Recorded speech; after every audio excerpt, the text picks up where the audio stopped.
They say a man's true character shows when he's digging his own grave.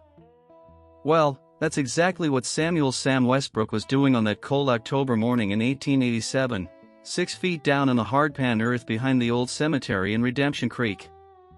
Nobody knew why the quietest man in town had taken to digging graves at dawn. Nobody dared ask. Sam Westbrook wasn't the kind of man you questioned, not because he was mean, but because his silence carried more weight than most men's words. The townspeople would peek through their curtains and see him there, methodical and deliberate, his calloused hands working the shovel like a man possessed. They'd whisper among themselves, "What's gotten into old Sam?" But none of them understood what he was really doing. He wasn't just digging a grave. He was digging for the truth. Because 3 weeks earlier, Sam's younger brother Jake had been found dead in the river, and the sheriff had called it an accident. But Sam knew better. He knew the way Jake sat his horse, knew the way he handled whiskey, knew the way he fought. Jake Westbrook didn't just fall off his horse and drown. Someone had put him in that river. And Sam was going to find out who. Even if it meant digging his own grave to do it. Redemption Creek wasn't much of a town, just a wide spot in the trail between Kansas City and Denver, where the wind never seemed to stop blowing and the dust settled on everything like a fine layer of disappointment. The main street ran straight as an arrow for 3 blocks, lined with weathered storefronts and false facades that had seen better days. The Westbrook Ranch sat 5 miles outside town, nestled in a valley where the creek ran clear and cold even in the driest summers. Sam had built it with his own hands after the war, every board and nail a testament to the kind of stubborn determination that kept a man going when everything else had given up. At 42, Sam Westbrook was the kind of man who commanded respect without asking for it. Tall and lean, with prematurely gray hair and eyes the color of storm clouds, he moved through the world with the quiet confidence of someone who had nothing left to prove. His hands were scarred from years of hard work, his face weathered by sun and wind, and when he spoke, which wasn't often, people listened. The morning routine never changed. Sam would rise before dawn, brew coffee black as midnight, and sit on his porch watching the sun paint the mountains purple and gold. He'd tend to his cattle, mend fence, and ride into town twice a week for supplies. The shopkeepers knew his order by heart: coffee, flour, salt, and tobacco. He paid in cash, tipped his hat, and spoke only when spoken to. But Sam hadn't always been alone on the ranch.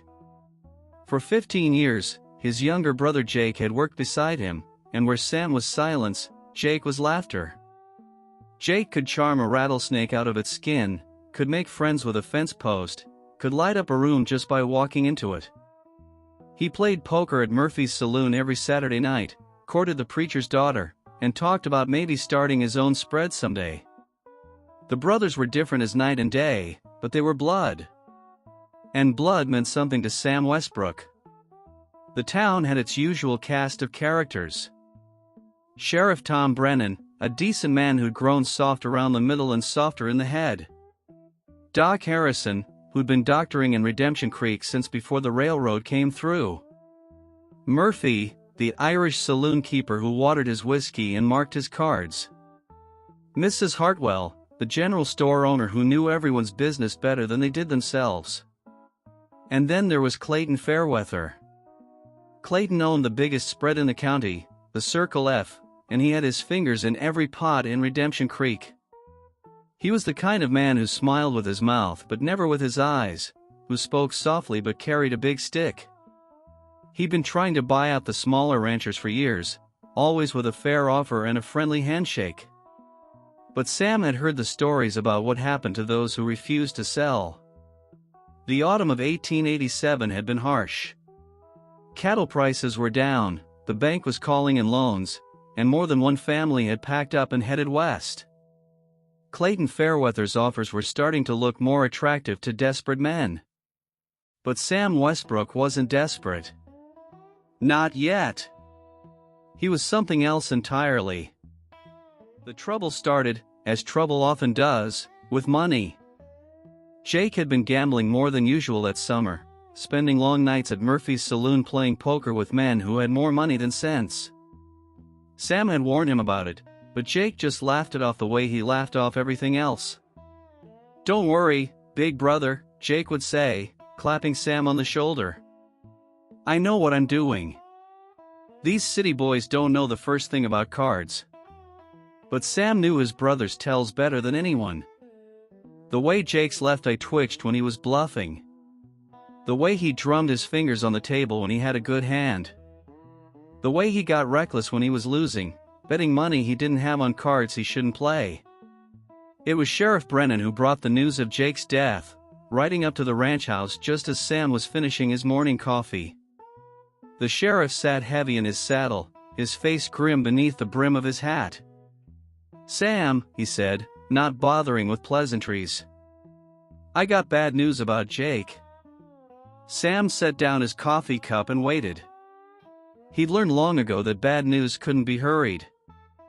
"Found him in the river this morning, about 2 miles downstream from Murphy's.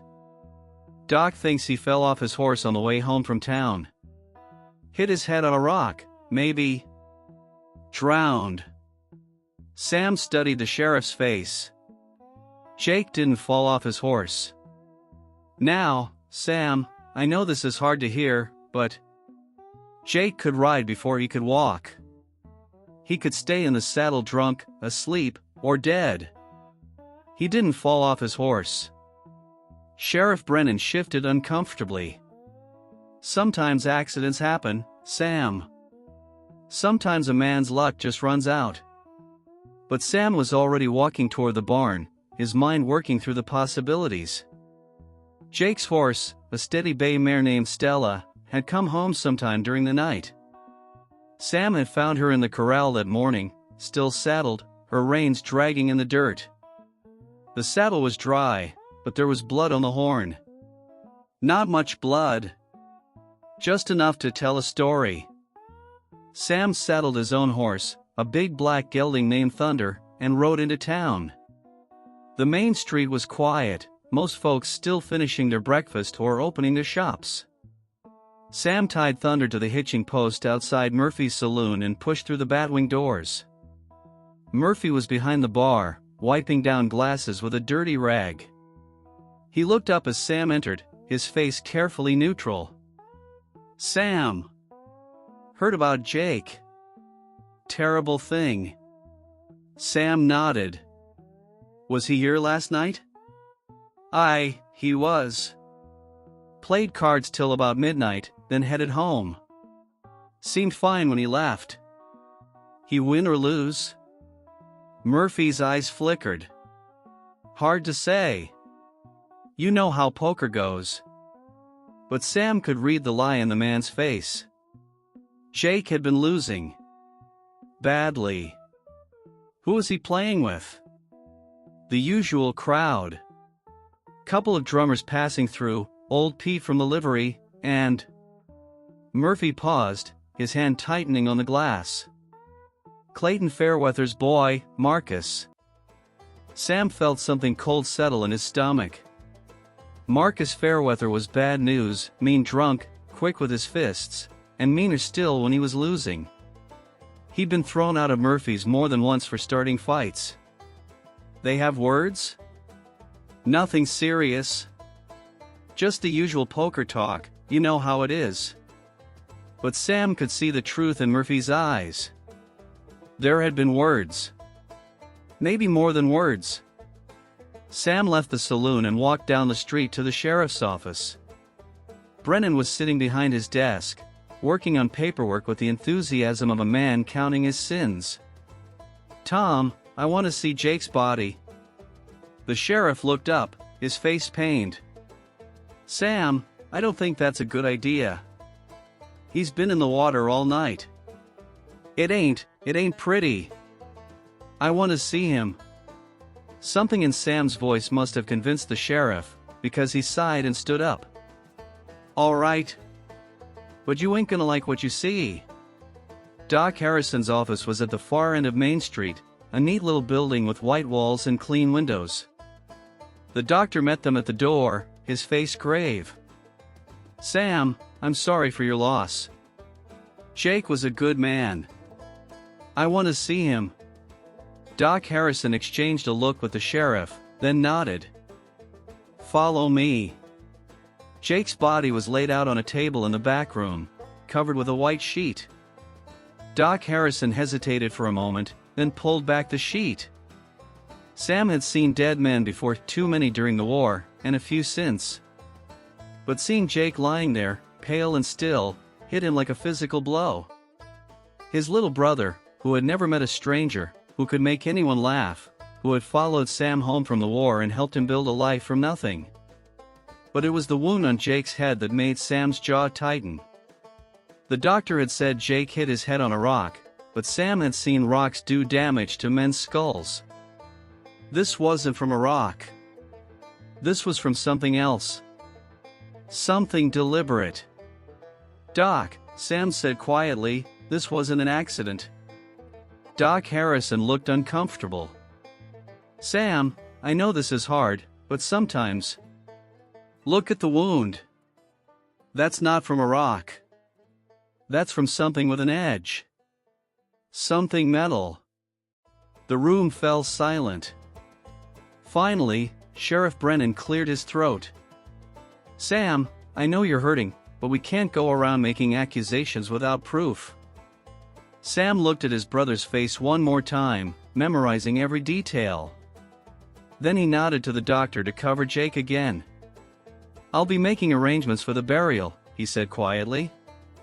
But as he walked out of the doctor's office, Sam Westbrook was already making other arrangements as well.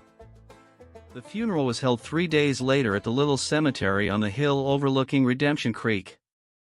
Half the town turned out, not because they particularly loved Jake Westbrook, but because funerals were social events in a place where entertainment was scarce.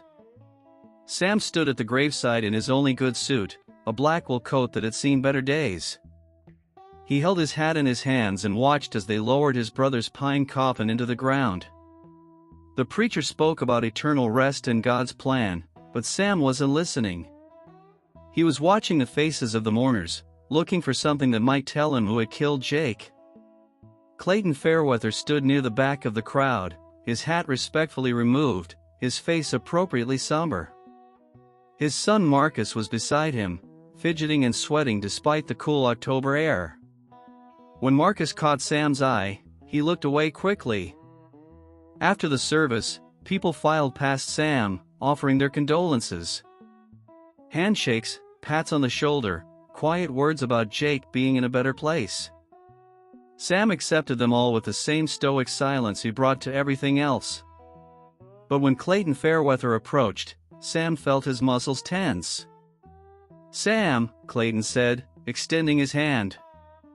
"I'm truly sorry for your loss. Jake was a fine young man." Sam shook the offered hand but said nothing. "If there's anything I can do," Clayton continued, "anything at all, you just let me know. We're neighbors, after all." "Neighbors," Sam repeated quietly.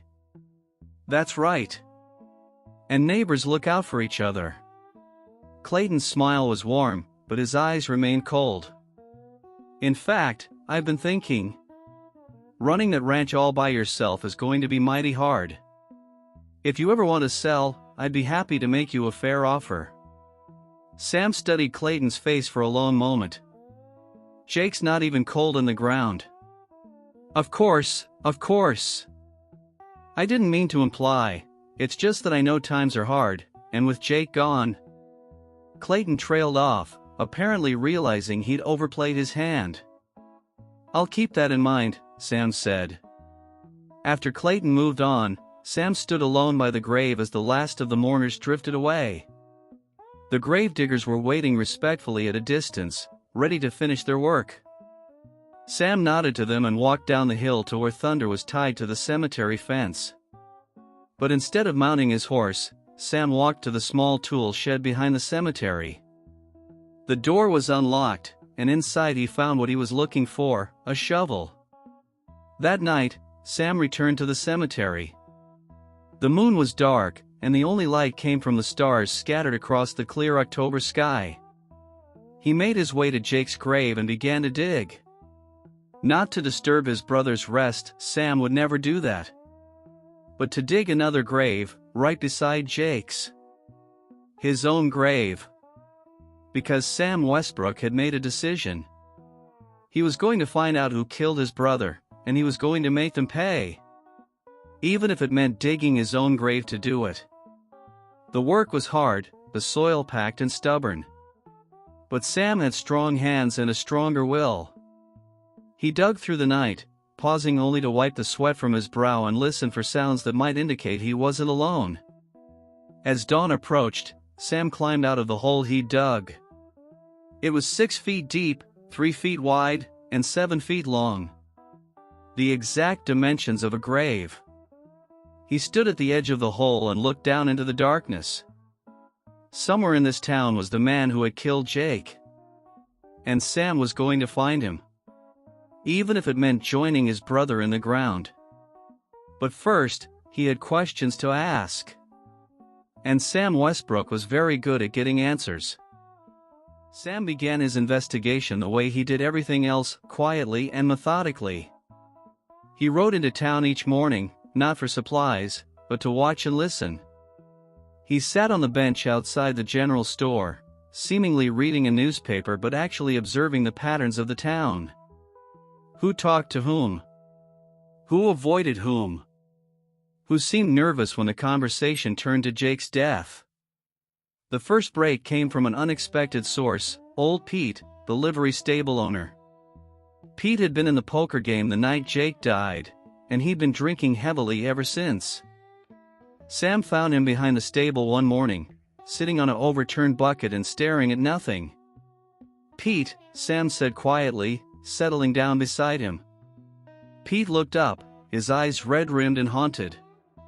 "Sam, I've been expecting you. Have you now?" Pete nodded slowly. "I was there that night. I saw what happened."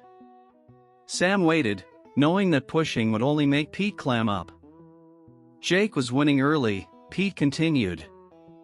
Had a good run of cards. But then his luck turned, and he started drinking harder. You know how Jake got when he was drinking and losing. Sam knew.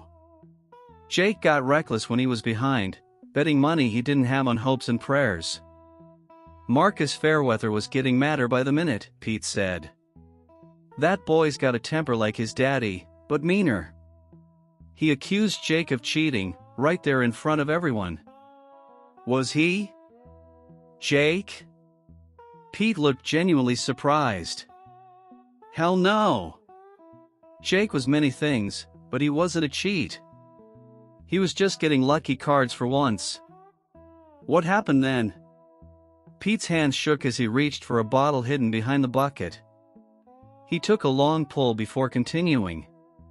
Marcus got loud. Started saying things about Jake, about your family. Called your daddy a coward for dying in the war instead of coming home. Sam felt his jaw tighten. Their father had died at Gettysburg, charging up Cemetery Ridge with Pickett's men. Whatever else he wasn't a coward. Jake stood up then, Pete continued. Told Marcus to take it back. Marcus laughed, said maybe Jake wanted to join his coward daddy. That's when Jake hit him. Sam could picture it clearly. Jake's temper was usually slow to kindle, but when it caught fire, it burned bright and hot. They fought? Right there in the saloon. Jake was smaller, but he was quicker. Bloodied Marcus's nose real good.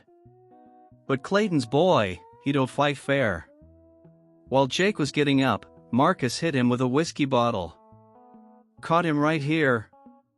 Pete pointed to his temple. Jake went down like a sack of grain. Sam felt something cold and hard settle in his chest. Then what? Marcus said Jake was just drunk, that he'd sleep it off. Him and a couple of others carried Jake outside, said they were putting him on his horse to go home. I was too drunk to argue, and Murphy didn't want any more trouble. You didn't see them after that? Pete shook his head. I passed out right there at the table. Woke up the next morning with my head feeling like it had been split with an axe. Didn't hear about Jake till the sheriff made his rounds. Sam stood up slowly. "Pete, why didn't you tell the sheriff this?" Pete looked up at him with eyes full of shame. "Clayton Fairweather owns the note on my stable. He wants to foreclose. I got nowhere to go." "I'm sorry, Sam. I'm truly sorry." Sam put a hand on Pete's shoulder. "You told me. That's what matters." But Pete's testimony wouldn't be enough to convince Sheriff Brennan, and Sam knew it. He needed more proof. That evening, Sam rode out to the spot where Jake's body had been found. The sheriff hadn't bothered to look around much, just pulled Jake from the water and called it an accident. But Sam had been tracking animals and men for 30 years, and he knew how to read signs. The riverbank was muddy from recent rain, but Sam could still make out the marks. Horse hooves, several sets, leading down to the water's edge. Boot prints, at least 3 different pairs. And something else, drag marks, as if something heavy had been pulled through the mud. Sam followed the tracks upstream, his eyes scanning the ground in the fading light. About 50 yards from where Jake's body had been found, he discovered what he was looking for, a patch of disturbed earth where someone had clearly fallen or been knocked down.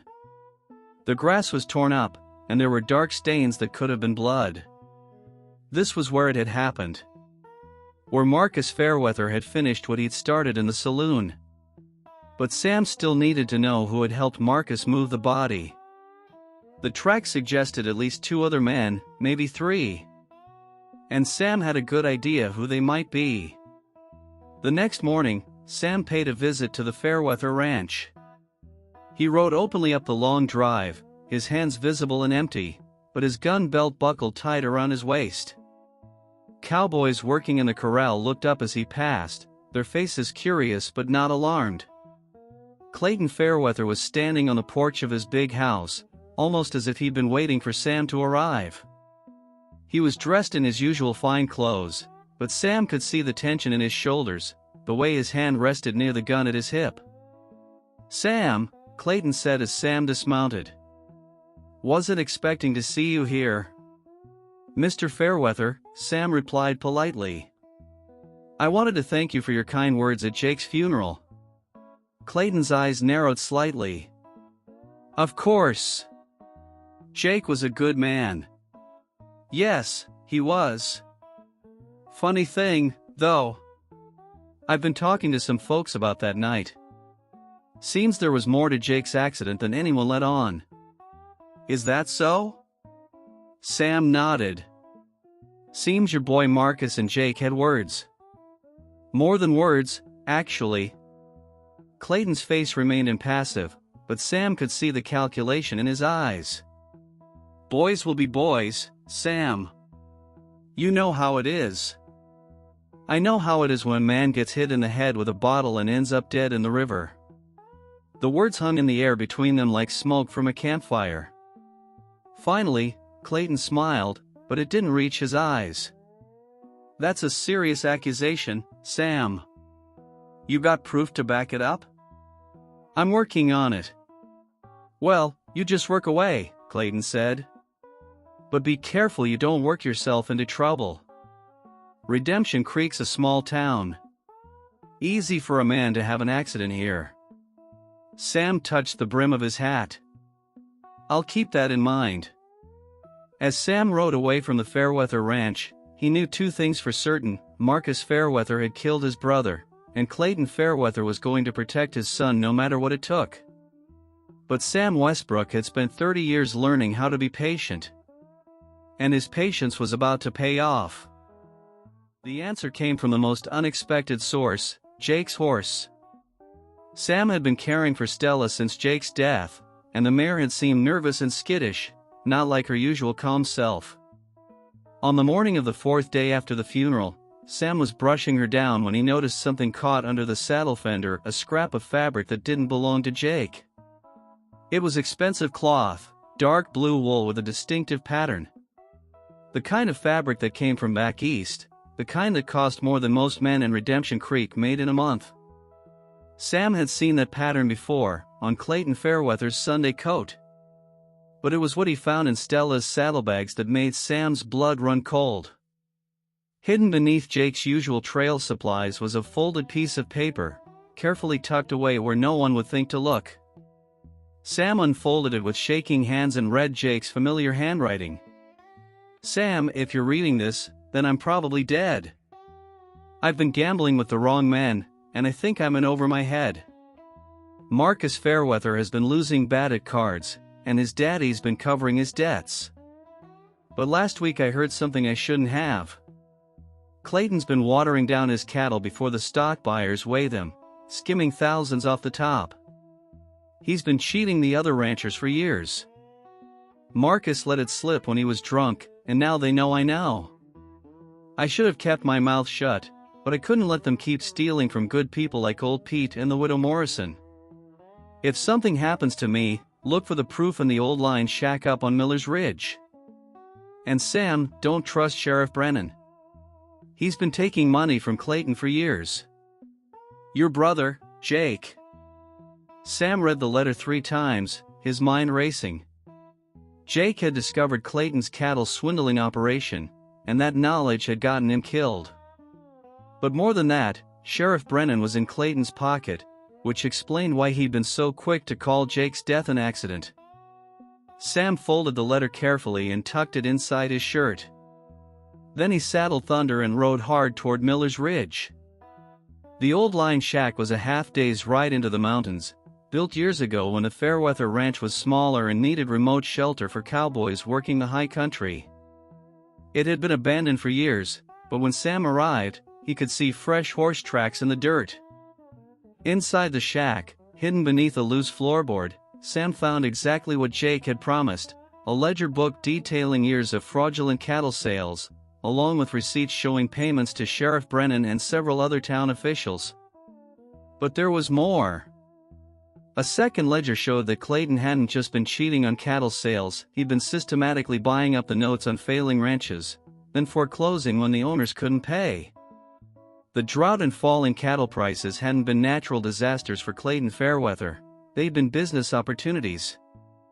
Sam sat in the abandoned shack, reading through the evidence of years of corruption and theft.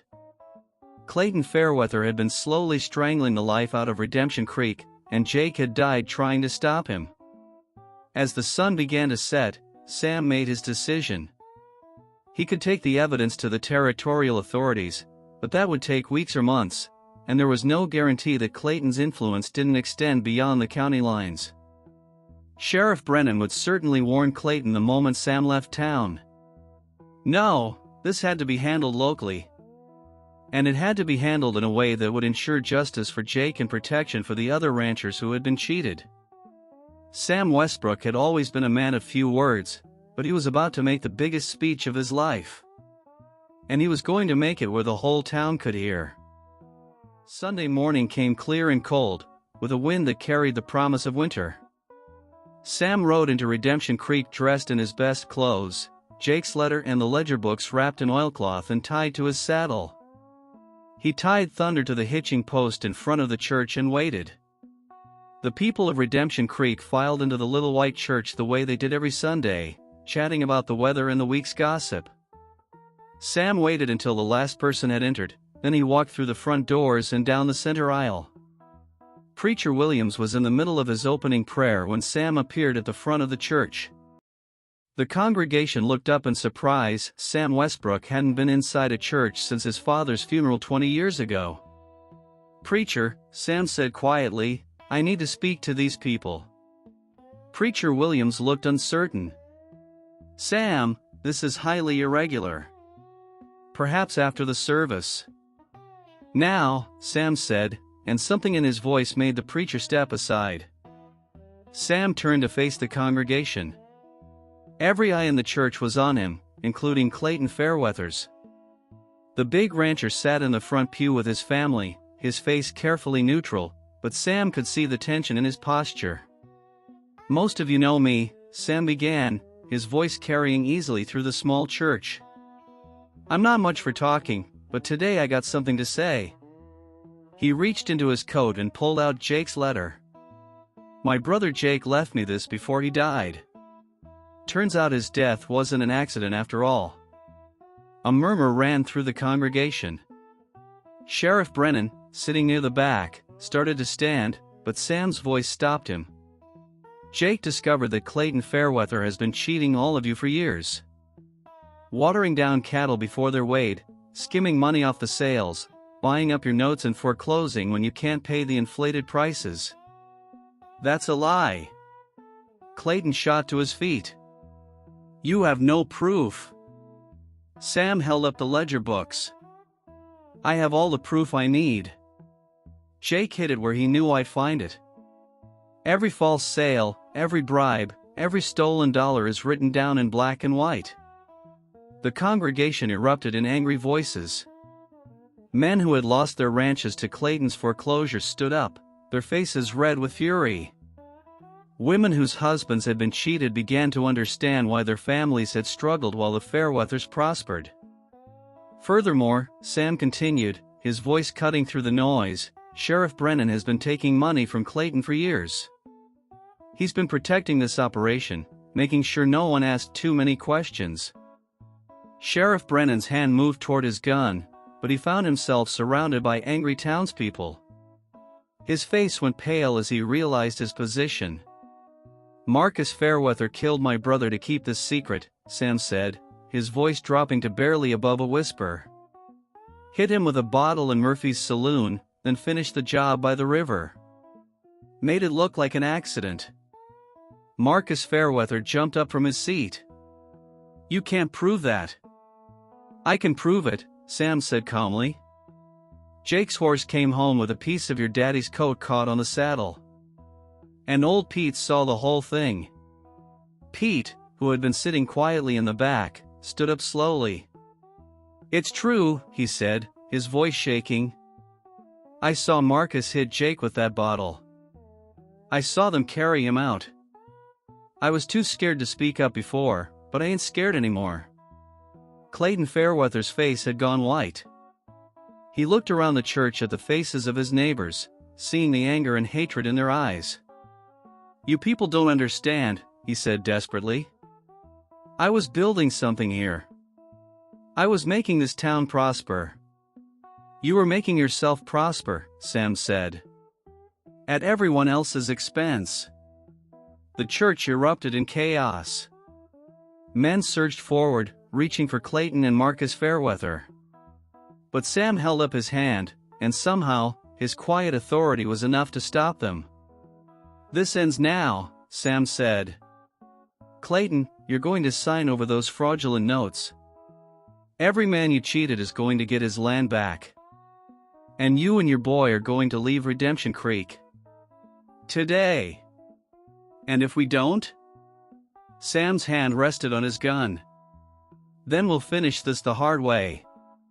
Clayton Fairweather looked around the church one more time, saw the faces of people who had once feared him, and realized that his reign over Redemption Creek was over.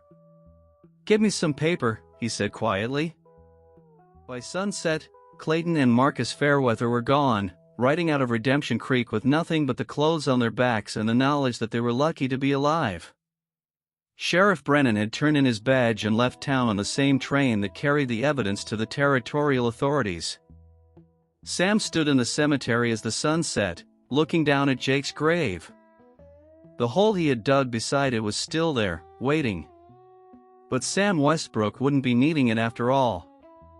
"Justice ain't always pretty, little brother," he said quietly. "But it's justice all the same." He picked up the shovel and began filling in the grave he had dug for himself. Because sometimes, when you're digging for the truth, you have to be willing to dig your own grave to find it. But if you're lucky, and if you're willing to speak up when it matters, you might just find that the grave stays empty. What do you think? Would you have had the courage to stand up like Sam did? Sometimes the quietest voice in a room carries the most weight. Sometimes justice comes not from the law, but from ordinary people deciding they'd had enough. This was another story here from Cowboy Soul Stories. If you enjoyed this tale of justice and redemption, hit that like button and share it with someone who believes in standing up for what's right. The next story is already waiting in the shadows, and trust me, you won't want to miss it. Until next time, remember, the truth always finds a way to the surface. Even if you have to dig for it.